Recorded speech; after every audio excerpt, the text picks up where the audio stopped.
Deuxième escapade vidéo de Landra, l'Odyssée du livre à Bègue. Le samedi 7 mars, nous avons visité l'Odyssée du livre, un événement incroyable, parfaitement orchestré par l'association La Loco et la Maison de la Presse de Ghana. Un vrai régal pour les yeux et les oreilles, avec des conférences retransmises sur Radio Coquelicot et des invités exceptionnels. Nous n'avons pas pu résister à l'envie de réaliser quelques capsules vidéo, une nouvelle habitude qui s'installe. Mon métier, c'est coloriste. Je mets en couleur des bandes dessinées. Je travaille avec une tablette comme ça, un stylet et sur Photoshop. Il paraît qu'on est une cinquantaine en France à en vivre à plein temps. Aujourd'hui, je travaille quand même beaucoup avec les mêmes personnes, donc c'est les mêmes dessinateurs, les mêmes éditeurs qui me recontactent à chaque fois qu'ils ont un nouvel album. Je suis illustrateur depuis maintenant un peu plus de 30 ans. Alors j'ai fait beaucoup de choses dans ma vie, beaucoup de personnages différents. Et depuis 2010, en fait, j'ai créé un personnage qui s'appelle Charles le Dragon, aux éditions du Seuil, publié par les éditions du Seuil Jeunesse. C'est très peu. On dit 2010, on a l'impression qu'il va y avoir 50 livres, il n'y en a que 5. Parce qu'il me faut un peu plus d'1 an et demi pour faire un album. Les dessins me demandent beaucoup de temps. Les enfants et puis beaucoup d'adultes me demandent si je ne fais que des dragons, si je ne vais pas faire autre chose. J'ai fait beaucoup de choses 20 ans avant de faire Charles. Mais il se trouve que de tout ce qui me reste de la carrière que j'ai pu faire avant, il ne reste que Charles. Donc, et en plus de ça, je me suis trouvé comme il y a Charles, il y a des éditeurs qui me demandent de faire des livres sur les dragons.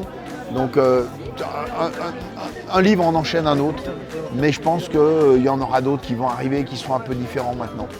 C'est-à-dire en plus de ça, ce ne sont pas des albums, il y en a qui vont se rappeler d'albums qu'ils ont eu quand ils étaient petits, mais ils l'ont plus.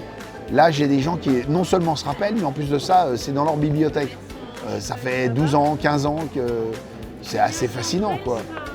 Moi, je suis Julien Sandrel et donc je suis romancier. J'écris des romans qui parlent de la vie en général. C'est des histoires de famille où souvent il y a des choses à découvrir, donc des secrets, des choses qui sont cachées, des relations intrafamiliales qui ne sont pas forcément toujours faciles, mais qui vont vers la lumière de manière générale.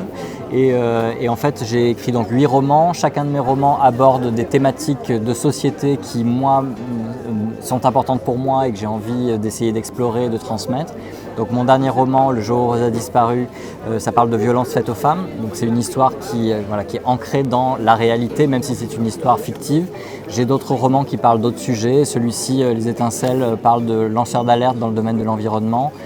Celui-ci, Merci Gratier Thank You, parle d'immigration italienne et donc d'immigration au sens large. Voilà. Donc en fait, je m'interdis rien et moi j'aime explorer plein de choses différentes. D'ailleurs, ça se voit dans mon parcours puisque avant d'écrire des livres, j'étais pas du tout écrivain. J'ai d'abord un parcours scientifique. Donc j'ai fait prépa scientifique, école d'ingénieur. Je suis ingénieur de l'AgroParis Tech. Et après, j'ai fait un parcours en entreprise plutôt dans le domaine du marketing, parce que j'ai fait aussi un DEA de marketing à l'Université Paris-Dauphine. Et après, j'ai fait une carrière en marketing pendant 15 ans dans différentes grandes entreprises. Et je me suis venu à l'écriture parce que c'était mon rêve d'enfant que j'avais jamais réalisé en réalité. Mais quand on me posait la question quand j'étais petit, qu'est-ce que tu veux faire quand tu seras grand? Je disais écrivain ou metteur en scène. J'ai fait une sorte de crise de la quarantaine avant l'heure et j'ai un peu tout remis à plat. Et je me suis surtout posé la question, si je pouvais tout redémarrer, qu'est-ce que j'aurais envie de faire? Et tout en haut de ma liste d'envies, il y avait l'écriture qui était là. Et c'est comme ça que j'ai commencé à écrire en 2015. Et de fil en aiguille, ça a donné donc, ce roman, La Chambre des Merveilles, qui est sorti en 2018. Et le succès de La Chambre des Merveilles a fait que j'ai pu basculer tout de suite sur l'écriture à temps plein. Ce qui m'anime, c'est le retour des lecteurs, en fait. C'est d'arriver... la lecture, c'est quelque chose de subjectif. Et c'est d'arriver, en fait, à conseiller un livre qui va faire vibrer quelqu'un. C'est cette capacité-là. Une lecture, c'est subjectif. On n'aime pas tous les mêmes choses, on n'a pas tous le même vécu. En plus, une lecture, elle peut être faite à un moment qui va t'émerveiller et à un moment où pas du tout, ça va passer à côté. Il y a aussi un moment de lecture. Et moi, en fait, quand un lecteur rentre en magasin, j'ai pas tout ça, j'ai pas tous ses codes, j'ai pas où est-ce qu'il en est dans sa vie, je sais pas ce qu'il aime. Mais moi, il faut qu'en quelques questions, en fait, je cible ce qui va lui donner des paillettes, le sortir d'un marasme d'une vie quotidienne qui peut être parfois grise, morne, triste, voire plus, Et à moi, en fait, d'avoir cette responsabilité-là, soigner les mots par les mots, tu vois, et de sortir la bonne pépite qui va lui dire « je sais ce qu'il te faut pour te faire du bien ». C'est ça. Oh, dis donc, c'est beau. Ouais, c'est beau. Le vache.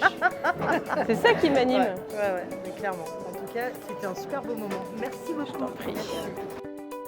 Retrouvez-nous sur notre site asso-andra.fr ou sur nos réseaux sociaux. Ce reportage a été réalisé en partenariat avec Askip, le média qui reflète l'humain derrière l'écran.